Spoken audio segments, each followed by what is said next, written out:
सोचिए, आप एक बोट पर पानी में बहते बहते एक ऐसे आइलैंड पे पहुंच गए हैं जहां दूर दूर तक कोई नहीं है। आप आवाज लगाते हो लेकिन आपकी आवाज सुनने वाला कोई नहीं है। ना ही वहां पर आपके लिए खाने के लिए कुछ है और ना ही पीने के लिए। आप उस आइलैंड में 4 साल के लिए फंस गए हो, तो अब आप क्या करोगे? ऐसा ही इस स्टोरी में इस इंसान के साथ होता है। ये एक ऐसे आइलैंड में 4 साल के लिए फंस जाता है जहाँ इसके अलावा कोई भी नहीं होता। और क्या ये लास्ट में बच पाया या फिर नहीं, आओ जानते हैं। ये स्टोरी हॉलीवुड की मूवी से भी कई ज्यादा थ्रिलिंग और सस्पेंसफुली है। ये इतनी थ्रिलिंग स्टोरी है कि इसके ऊपर कई मूवी बन चुकी है। ये कहानी है फेडेक्स कुरियर कंपनी के एम्प्लॉय चक की, जो अपने काम में बहुत सीरियस होता है। वो ऑब्सेस होता है कि हर एक कुरियर, हर एक पैकेज टाइम पर पहुंचे, और इसीलिए ये अलग अलग कंट्री विजिट करता है जहाँ भी इनके कंपनी के ब्रांचेस हैं। चक वहाँ के एम्प्लॉयज को मोटिवेट करता है, उन्हें टाइम की वैल्यू बताता है और उन्हें समझाता है कि कैसे उन्हें हर एक ऑर्डर टाइम पे डिलीवर करना है। साथ ही में चक एक लड़की से प्यार करता है जिसका नाम कैली है, और कैली भी चक से बहुत प्यार करती है। ये दोनों लंबे समय से रिलेशनशिप में थे और दोनों ही शादी करना चाहते थे, लेकिन चक अपने काम में बहुत बिजी रहता था और उसे काम के चलते दूसरे देशों में जाना पड़ता था, और इसी वजह से अभी तक इन दोनों ने शादी नहीं की। अब दिसंबर का टाइम था और क्रिसमस आने वाला था, लेकिन चक को मलेशिया जाना है क्योंकि उसे फेडेक्स कंपनी का वहाँ पे बहुत जरूरी काम है। कैली उसे जाने से मना करती है, लेकिन चक बोलता है कि उसको जाना ही पड़ेगा, चाहे कुछ भी हो जाए। कैली बोलती है क्रिसमस का क्या, लेकिन चक उसको जैसे तैसे करके मना लेता है और कैली भी मान जाती है। जाते वक्त चक उसे क्रिसमस का गिफ्ट देता है और कैली भी उसे गिफ्ट देती है, जिसमें घड़ी था और उसमें कैली की फोटो थी। कैली ने ये गिफ्ट इसलिए दिया था ताकि जब भी चक मलेशिया में उसे याद करे तो वो ये फोटो देख ले। चक मलेशिया जाने के लिए फेडेक्स कंपनी के प्राइवेट प्लेन में बैठता है, जिसमें 4 लोग और थे। इन सबको मलेशिया के फेडेक्स कंपनी में जाकर वहाँ के एम्प्लॉयज को मोटिवेट करना था।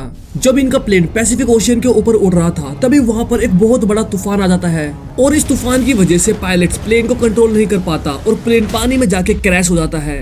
सारे लोग पानी के अंदर गिर जाते हैं और चक अपनी जान बचाने के लिए एक एयरबोट में बैठता है और समुद्र का तूफान उसको अपने साथ बहा के ले जाता है। जब सुबह उसकी आंख खुलती है तो वो एक टापू पे था। वो टापू पे चारों तरफ देखता है, लेकिन दूर दूर तक कोई नहीं दिखता। वहाँ नारियल के पेड़ होते हैं, पहाड़ होते हैं, लेकिन उस टापू पे कोई भी इंसान नहीं था। वो जोर जोर से चिल्लाता है, लेकिन इसका कोई फायदा नहीं था। बाद में वो रेत पर हेल्प लिखता है ताकि ऊपर से कोई हेलीकॉप्टर गुजरे तो वो ये साइन देखकर उसको बचा सके। वो उस टापू पे बैठ जाता है और हेलीकॉप्टर के आने का वेट करता है। अगली सुबह जब चक साइन के पास आता है तो वो साइन पानी की लहरों की वजह से मिट चुका था। इसीलिए अब चक लकड़ियों को इकट्ठा करके उनसे HELP बनाता है, क्योंकि वो जानता था कि उसको ढूंढने के लिए जरूर कंपनी के लोग आएंगे, और जब वो लोग आए तो ये निशान देखकर उन्हें पता चल जाए कि चक यहीं पर है और उसको हेल्प चाहिए। अब चक के साथ इस टापू पर फेडेक्स कंपनी के कुछ पैकेज भी बहकर आ गए थे, लेकिन चक को इन पैकेज में कुछ भी खाने का सामान नहीं मिलता। इसी बीच चक को कई बार आहट सुनाई देती है कि जैसे कोई उसके आसपास है, और जब वो चारों तरफ देखता है तो वहाँ पर कोई भी नहीं होता। तभी उसके सामने एक नारियल गिरता है। वो समझ जाता है कि ये नारियल के गिरने की आवाज थी। अब चक को पानी की नीड थी, पर वो समुद्र का पानी नहीं पी सकता था। उसके पास अपना प्यास बुझाने के लिए सिर्फ एक ही ऑप्शन था कि वो नारियल का पानी पीकर अपनी प्यास बुझाए। वो बहुत सारे कच्चे नारियल इकट्ठा कर लेता है, लेकिन नारियल को फाड़ना और उसका कवर निकालना इतना आसान नहीं होता है। इसमें चक को बहुत स्ट्रगल करना पड़ता है। बाद में वो एक नारियल का कवर निकाल भी लेता है, लेकिन उसमें छेद करना और उसमें से पानी निकालना बहुत मुश्किल होता है। लेकिन चक एक नारियल में छेद करके उसमें से पानी निकालना सीख जाता है। अब चक के पास पानी पीने के लिए नारियल है, और चक को यहाँ पर 2-3 दिन हो चुके हैं। उसने अभी तक कुछ भी नहीं खाया है, और उसके पैर में जूते ना होने की वजह से जब भी वो मछली पकड़ने के लिए पानी में जाता था तो पानी में चलना चक के लिए मुश्किल था, क्योंकि पानी के अंदर छोटे छोटे पत्थर होते थे जो कि चक के पैरों पे बहुत तेज गड़ते थे। चक नोटिस करता है कि टापू पे एक पहाड़ भी है। वो सोचता है कि वो पहाड़ की चोटी पे जाएगा और वहाँ से चारों तरफ का जायजा लेगा, ताकि उसे पता चले कि वो एग्जैक्टली है कहाँ पर। जब वो उस चोटी पे जाता है तो उसको समुद्र में कोई दिखाई देता है। वो जल्दी से नीचे आता है और उस चीज के पास जाता है। जब वो वहाँ पर पहुँचता है तो वो देखता है कि वो उसी के प्लेन की एक पायलट की डेड बॉडी होती है।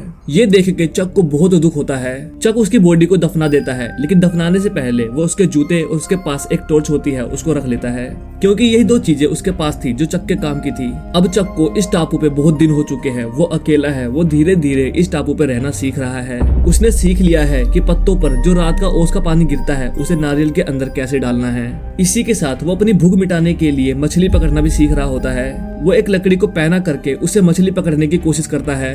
दरअसल ये एक बहुत पुराना टेक्निक है जो कि आदिवासी यूज किया करते थे। चक उसी टेक्निक के जरिए मछली पकड़ने की बहुत कोशिश करता है, लेकिन उसे कामयाबी नहीं मिलती। इसीलिए उसके पास इस टापू पे खाने के लिए सिर्फ केकड़े हैं और पानी पीने के लिए नारियल पानी। लेकिन उसने सीख लिया है कि रात के ओस के पानी को कैसे स्टोर करना है। अब एक रात को उसको समुद्र में एक शिप दिखाई देता है। उसे देख के चक बहुत ज्यादा एक्साइटेड हो जाता है और वो जोर जोर से चिल्लाने लगता है, लेकिन इतनी दूरी तक आवाज पहुंचना नामुमकिन है। बट वो टॉर्च जलाकर भी उन्हें इशारा करने की कोशिश करता है, बट वो लोग देख नहीं पाते और वो लोग वहां से चले जाते हैं। नेक्स्ट मॉर्निंग चक डिसाइड करता है कि उसके पास जो एयर बोट है ना, वो उसमें बैठ के इस टापू से बाहर निकल जाएगा, क्योंकि उसे पता चल गया था कि इस टापू पे कोई भी नहीं है और उसको बचाने वाला कोई भी नहीं आएगा यहाँ पर। अब वो उस बोट पर बैठकर समुद्र से निकलने की कोशिश करता है, लेकिन समुद्र के अंदर उसका सामना बड़े बड़ी लहरों से होता है। ये लहरें उसको आगे नहीं जाने देती और वापस टापू पे धकेल देती है, और इसी दौरान उसके पैर में चोट भी लग जाती है। चक बेचारा थका हारा टापू पे वापस आ जाता है, और इसी दौरान रात को बारिश भी हो जाती है। वहाँ पर एक गुफा भी होता है, इसीलिए चक उस गुफा के अंदर चला जाता है।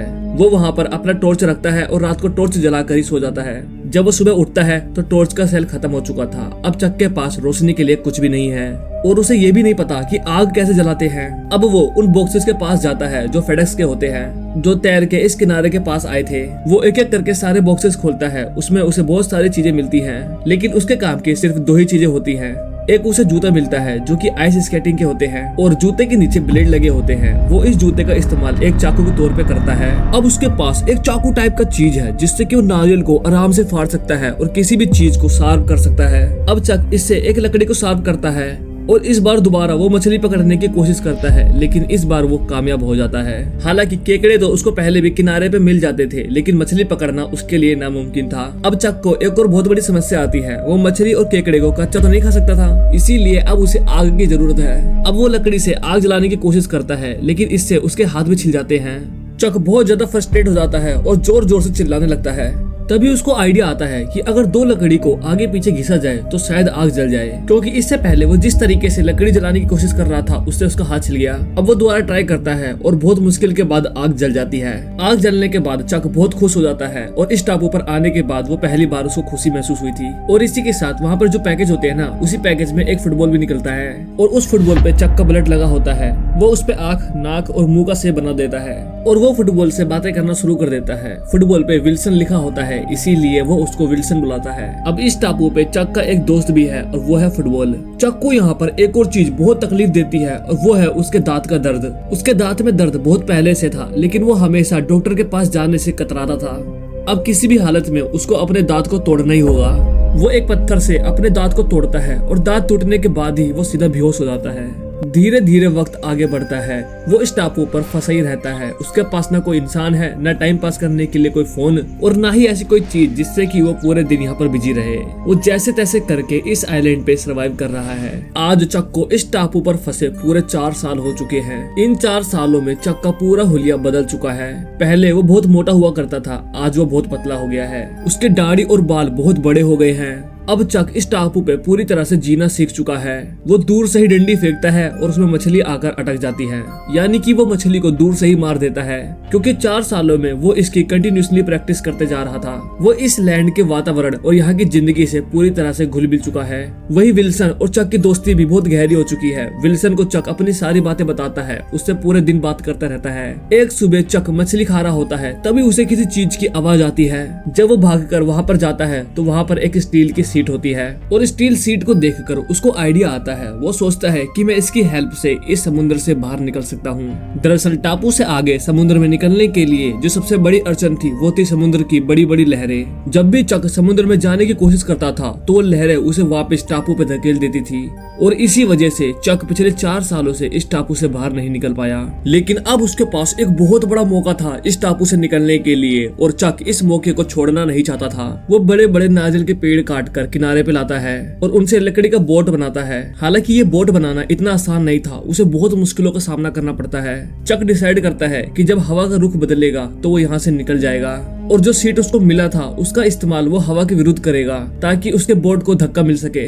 जैसे कि पुराने जमाने में लोग अपनी नाव को हवा देने के लिए एक बहुत बड़ा पर्दा लगा के रखते थे। पिछले 4 सालों से चक इसी टापू पर था और आज उस टापू से निकलने के बाद उसके अंदर एक उम्मीद थी कि शायद वो यहाँ से घर जा सके अपने। लेकिन ये सब इतना आसान नहीं होने वाला था। उसको समुद्र में बारिश, तूफान सबका सामना करना पड़ेगा। हालांकि खाना खाने के लिए वो मछली पकड़ लेता है और बारिश के पानी को इकट्ठा करने के लिए उसने बहुत सारे नारियल लाए थे जिसमें कि वो बारिश के पानी को स्टोर कर लेता था। लेकिन इसी बीच एक ऐसी घटना होती है जिससे कि चक पूरी तरह से टूट जाता है। उसका दोस्त विल्सन जो कि एक फुटबॉल था वो पानी में गिर जाता है और जब तक चक को पता चलता है विल्सन काफी दूर जा चुका था। लेकिन फिर भी चक पानी में कूद जाता है और उसको वापस लाने की कोशिश करता है, बट वो ऐसा नहीं कर पाता और वापस अपने लकड़ी के बोट पे आ जाता है। चक विल्सन के लिए बहुत रोता है। उसको बहुत दुख हो रहा था कि विल्सन उससे अलग हो गया।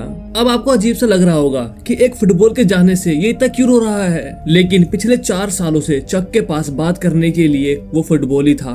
चक फुटबॉल से काफी ज्यादा इमोशनली कनेक्ट हो चुका था। चक को विल्सन के जाने का बहुत दुख होता है, लेकिन इसके बाद चक अपने आगे का सफर तय करता है। उसको 2-3 दिन हो जाते हैं और वो उसी बोट पे पड़ा रहता है। वो जैसे तैसे समुद्र की लहरों की वजह से आगे बढ़ते जा रहा था, लेकिन तभी समुद्र में एक बहुत बड़ा तूफान आ जाता है और ये तूफान चक की बोट को पूरी तरह से तहस नहस कर देता है। उसके बोट के आगे जो स्टील सीट थी वो पूरी तरह से उड़ जाता है, लेकिन मिरेकली वो बचा हुआ था और उसका बोट भी सही सलामत था। हालांकि बोट की कुछ लकड़ियां तूफान की वजह से टूट गई थी, बट अभी भी उसकी लकड़ी की बोट पानी में तैरने लायक थी। अब काफी दिन और बीत चुके थे। कुछ दिनों के सफर के बाद जब चक पूरी तरह से थक हार चुका होता है, तब वो अपने बोट पे लेट जाता है और अपनी मौत का आने का वेट करता है। लेकिन तभी एक कार्गो शिप उसके सामने से गुजरता है और चक अपने हाथ को हिलाकर उनको इशारा करता है।